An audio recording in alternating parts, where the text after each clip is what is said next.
De acordo com procuradores do ZEUA e da Malásia, o dinheiro encheu os bolsos de alguns indivíduos poderosos e foi usado para comprar imóveis de luxo, obras de Van Gogh e Monet, um jato particular e até financiar um filme blockbuster de Hollywood. A revelação do suposto esquema criminoso do Fundo Malaysia Development Berhad, MDB, repercutiu em todo o mundo, com autoridades de pelo menos 6 países sondando uma vasta rede de transações financeiras que se estendiam dos bancos suíços aos paraísos fiscais da ilha, até o coração do Sudeste Asiático. O Goldman Sachs, um dos bancos mais poderosos de Wall Street, está enfrentando acusações criminais na Malásia. A empresa nega as acusações e diz que se defenderá com vigor. Enquanto isso, um playboy que está sendo processado no ZEUA e na Malásia continua foragido, mas seu superiate de luxo de 250 milhões de dólares agora está nas mãos das autoridades. Todos os olhares estão voltados agora para a capital da Malásia, Kuala Lumpur, onde o ex-primeiro-ministro e ex-presidente do Conselho Consultivo do MDB, Najib Razak, vai a julgamento no primeiro dos diversos processos contra ele. O elenco de personagens em torno do escândalo do MDB sugere a imagem de uma saga verdadeiramente global dos jornalistas que seguiram o dinheiro até a elite internacional que supostamente lucrou com o esquema todo. No centro desta história está um ex-primeiro-ministro da Malásia, o homem outrora intocável que criou um fundo soberano arrojado e ousado em 2009 para impulsionar o desenvolvimento econômico de sua nação e 9 anos depois levaria sua dinastia política à desgraça. Entender a figura de Najib Razak é examinar suas raízes. Filho mais velho do ex-primeiro-ministro malaio Tun Abdul Razak, ele descende da aristocracia política. Quando finalmente se tornou primeiro-ministro, em 2009, como o chefe do partido que dominou a política da Malásia por meio século, parecia que ele estava finalmente assumindo um papel pré-determinado. Anglófilo, Najib completou o ensino secundário no Malvern College, no Reino Unido, uma prestigiada escola particular, antes de estudar economia industrial na Universidade de Nottingham. Esse histórico e sua retórica sobre a importância do islamismo moderado fizeram dele um colega natural de seus contemporâneos ocidentais, a exemplo do ex-premier britânico David Cameron e do ex-presidente americano Barack Obama. Mas havia suspeitas sobre ele desde sua ascensão como líder político. Questionamentos sobre um acordo em torno de submarinos franceses em 2002, quando ele era ministro da Defesa, passaram a perseguir o novo primeiro-ministro. Suspeitava-se que foram pagos 130 milhões de dólares em propinas como parte do acordo de 1,2 bilhão, acusação que Najib sempre negou. O chocante assassinato de Altantuya Sharibu, modelo da Mongólia que serviu de intérprete para o acordo dos submarinos, gerou ainda mais questionamentos. Há uma investigação francesa em curso, e o novo governo da Malásia reabriu recentemente a sua apuração. Questionado, Najib afirma que nunca conheceu Sharibu. Najib criou um MDB em 2009 como uma maneira de gerenciar as fontes de riquezas da Malásia com investimentos estratégicos. Os principais sinais de alerta surgiram em 2015, quando o fundo atrasou os pagamentos de parte dos 11 bilhões de dólares devidos a bancos e detentores de cotas, embora os investigadores e jornalistas estivessem há muito tempo apurando o caso. Em julho de 2016, o Departamento de Justiça do ZEUA entrou com uma ação civil alegando que mais de 3,5 bilhões de dólares foram roubados. Mais tarde, elevou o valor para mais de 4,5 bilhões de dólares. O processo cita os nomes de supostos culpados, mas deixou uma autoridade da Malásia N1 sem qualquer nome. O suspeito Mo1, mais tarde confirmado como Najib Razak por seu próprio governo, foi acusado pelos promotores americanos de ter recebido 681 milhões de dólares em dinheiro roubado, apesar de ter devolvido a maior parte. Ele foi inocentado pelas autoridades malaias de todas as irregularidades cometidas enquanto estava no cargo, mas depois da derrota chocante de seu partido nas eleições gerais do ano passado, a maré mudou drasticamente. Vários de seus apartamentos foram alvos de buscas e a polícia apreendeu uma grande quantidade de bens de luxo, além de 28,6 milhões em dinheiro. Atualmente, Há 42 acusações contra ele pelos crimes de corrupção, lavagem de dinheiro e abuso de poder. Ele se declarou inocente de todas as acusações. Os hábitos de consumo da mulher de Najib foram comparados aos de Maria Antonieta. Desde que o marido perdeu o poder, Rosma Mansor, 67 anos, foi formalmente acusada de lavagem de dinheiro e evasão fiscal. Ela se declara inocente das duas acusações. Os gostos caros de Rosma foram amplamente ridicularizados na Malásia, onde ela é duramente criticada por estar descolada da realidade das pessoas comuns que lutam para sobreviver. Em 2018, operações policiais midiáticas em propriedades ligadas a ela e seu marido inundaram as redes sociais com imagens de carrinhos de supermercado cheios, que carregaram 500 bolsas de luxo, centenas de relógios e 12 mil itens de joalheria que valem pelo menos 273 milhões de dólares. Ela não é rude, mas também não é particularmente amigável. Pessoalmente, ela parece ser imperiosa, diz Rosana Latif, correspondente da agência de notícias Reuters. Nos dias em que Rosma Mansor é chamada para interrogatório, há muito interesse em suas roupas e bolsas. É uma história de retorno político como nenhuma outra. Aos 93 anos, Mahathir Mohamad, o homem que dominou a política da Malásia como primeiro-ministro nos anos 1980, 1990 e início dos anos 2000, está de volta à velha forma e à liderança da Malásia. Peço desculpas a todos. Fui eu quem o elevou a esse patamar, o maior erro da minha vida. Quero corrigir esse erro, disse Mahathir na campanha eleitoral no início de maio de 2018, depois de desertar para a oposição a fim de desbancar Najib. O retorno de Mahathir repercutiu bem com os malaios, muitos dos quais defendem os esforços de seu novo governo em levar à justiça aqueles que supostamente saquearam um MDB. Mas os observadores políticos avaliam que o velho estadista não apenas pavimentou o caminho de Najib ao poder, como também foi acusado de autoritarismo durante seu longo mandato no topo. Financista sino-malaio da movimentada ilha de Penang, Lov Taekju, mais conhecido como Julov, é retratado por investigadores da Malásia e do ZEUA como um dos mentores do golpe do 1MDB. Apesar de nunca ter ocupado formalmente um cargo na administração do fundo, ele é acusado de ter desempenhado um papel crucial em suas atividades. E foi sua rede e seu faro de negócios que lhe permitiram prosperar, dizem os jornalistas Bradley Ope e Tom Wright em seu best-seller Billion Dollar Valley, de 2018, que conta as supostas façanhas de Julov. Promotores do ZEUA dizem que Lov alavancou suas poderosas conexões políticas para conseguir negócios para o 1MDB com o pagamento de centenas de milhões de dólares em propinas. Bilhões, dizem eles, foram levados através do sistema financeiro do ZEUA e usados para comprar alguns dos imóveis mais caros do mundo, obras de arte cobiçadas e até financiar filmes de Hollywood.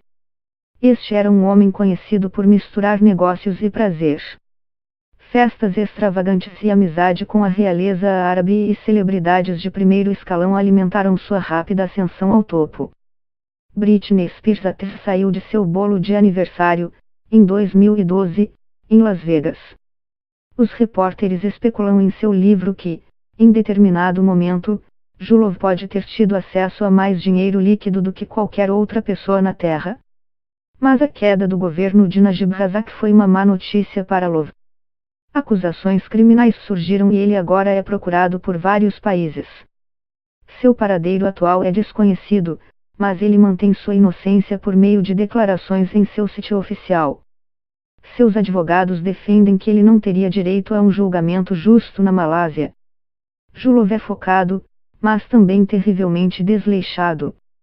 Ele estava construindo freneticamente um império com dinheiro que não era seu e, no final, todo o seu esquema tornou-se confuso e insustentável, disse Ope. Esse banqueiro alemão representava uma das instituições financeiras mais poderosas do mundo, a Goldman Sachs, no momento em que o banco investia na Ásia.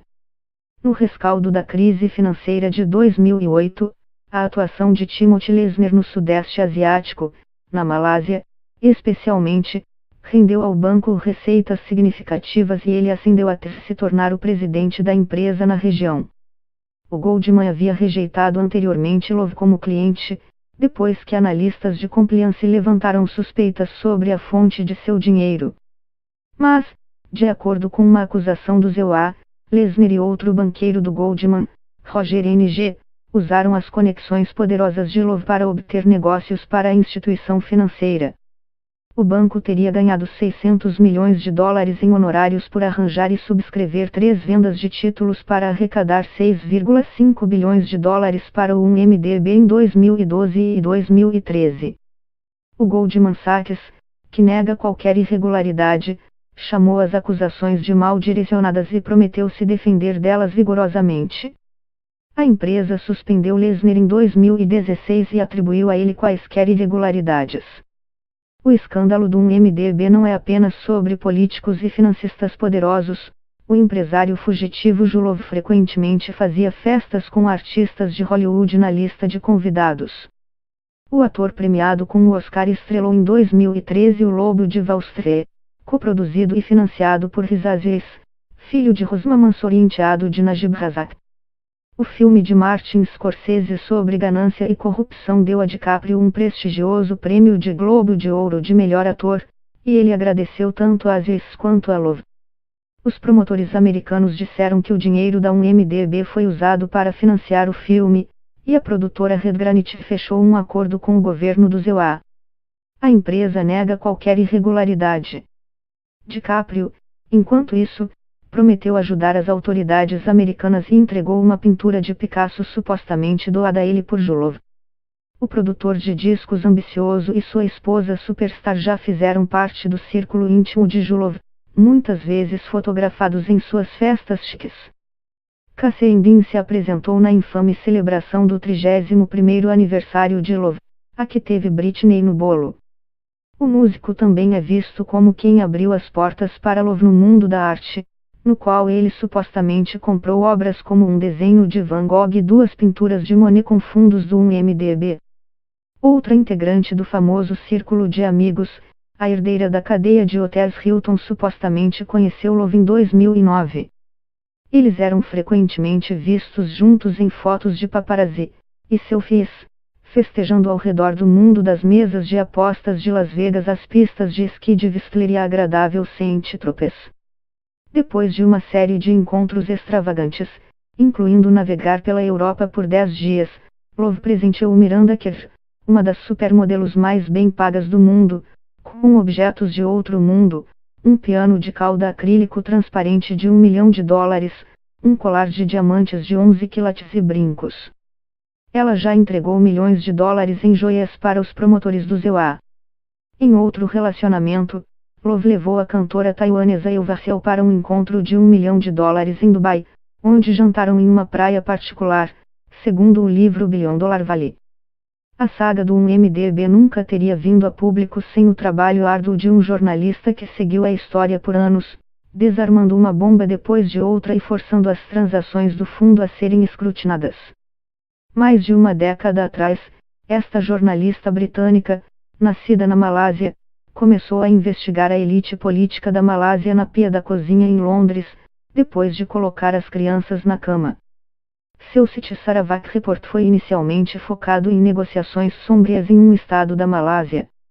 Mas quando um dos primeiros acordos do 1MDB foi feito em Sarawak, sua atenção começou a mudar para o que parecia ser algo altamente suspeito. No final de 2013, ela recebeu uma denúncia de que o enteado de Najib havia produzido o filme O Lobo de Wall Street. Foi quando comecei a cavar, diz ela. Só porque eu não pude resistir a uma história tão obviamente representativa. Enquanto seguia a trilha do dinheiro, os furos começaram a rolar, cativando a Malásia cuja mídia doméstica era incapaz ou não queria seguir a história. No início de 2015, Reucas Librão recebeu um tesouro de mais de documentos do denunciante suíço Xavier Justo e fez uma alegação impressionante. $700 milhões haviam sido lançados diretamente em uma conta bancária pertencente a uma empresa controlada pela Julov como parte de um acordo do 1MDB. Alguns meses depois, sob o título Descobertas Sensacionais. Ela publicou detalhes alegando que quase 700 milhões de dólares foram depositados nas contas bancárias do primeiro-ministro em 2013. As autoridades da Malásia bloquearam seu site e emitiram um mandado de prisão. Eu tinha pessoas em todo o mundo que me contatavam com informações, disse ela. No auge disso, havia pessoas sendo contratadas para me pressionar em Londres, me seguir e me fotografar. Eu tive que ir à polícia. As notícias não vão além de palavras e parecia que estávamos cortando muitos detalhes fascinantes da saga, disse Opie. Sabíamos que as pessoas estavam tendo dificuldades para acompanhar o escândalo e havia uma história maior e mais colorida para se fazer especificamente sobre Julov. Havia muito barulho e desinformação por aí, disse ele. Ver tudo exposto em um lugar, fato por fato, deixou muito claro que o 1MDB se tornou um dos maiores escândalos financeiros do mundo. Bilhão Dólar Vale mostra como a história se desenvolveu cronologicamente e levou a questão para muitos malaios. Os leitores nos enviaram cartas e políticos, o primeiro-ministro Mahathir Mohamad e o ministro das Finanças, Lingua até usaram o seu livro para explicar as questões em torno do 1MDB, disse Opie.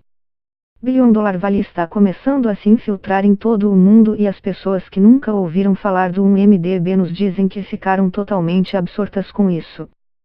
Quem só lia jornais malaios e só assistia a reportagens de travessa locais no auge do escândalo do 1MDB em 2015, seria enganado acreditando que tudo estava bem no país. Jornalistas e editores malaios aprenderam rapidamente que reportagens sobre os escândalos do Fundo Soberano eram perigosas e arriscariam suas licenças operacionais. Os jornais do DED publicaram investigações sobre as atividades do 1MDB e tiveram as licenças de publicação de seus jornais suspensas sob a alegação de que foi considerada uma reportagem que poderia afetar a ordem pública. Quem lidera as acusações contra o 1MDB na Malásia é o parlamentar Tony Pua, que sempre levantou questionamentos sobre o assunto enquanto estava na oposição do governo de Najib Razak. O partido de Pua agora está no poder. Pua, que também é secretário político do ministro das Finanças da Malásia, disse que continua concentrado em consertar os danos causados à economia. O escândalo financeiro está no passado e não há mais travessuras. O processo é de limpeza agora, disse ele. Precisamos trazer crescimento econômico, e encerrar o capítulo do 1MDB é uma grande parte disso. Mas ele diz que os julgamentos de Najib são apenas o começo e que o processo judicial pode durar anos. O quebra-cabeça está quase completo, mas faltam algumas peças. E acredito que o julgamento de Najib Razak irá revelar algumas